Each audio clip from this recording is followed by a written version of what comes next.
Hi, my name's John from Beatniks Records in Norwich, and this week I'm going to be talking about my favourite American punk rock records. Now, I know punk rock's a really broad subject.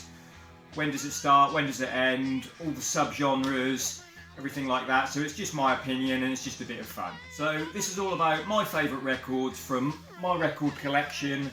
And so I'd love to know your favourite records, all the ones I've missed out. I'm sure I've missed out tons. So it's not a definitive list by any stretch of the imagination. It's just my favourites. I've pulled out 50 records, but what I've done is I've split them into 4 different subcategories to make it a bit more easy to digest. So I've split it into proto-punk, punk hardcore, post-punk and post-hardcore.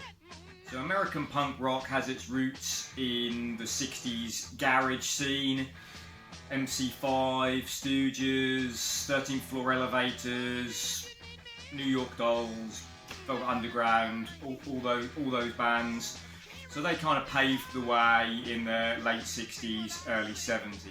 And in around 1975 you had the first proper punk band, I guess we'd call them, the Ramones, the legendary Ramones. So I guess that's where the second part of the main bulk of the list starts. So also in New York around the same time, in the mid 70s, you had a lot of great punk rock bands spring up, and there was a real scene there, centered around a place called CBGB's, where a lot of the bands, especially the Ramones, would play.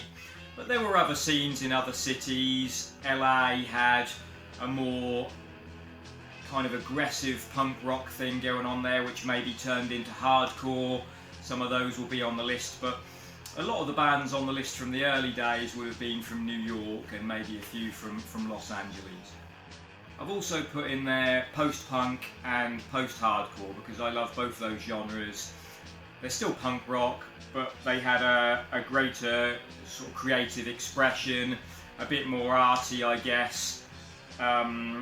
Sort of both musically and emotionally.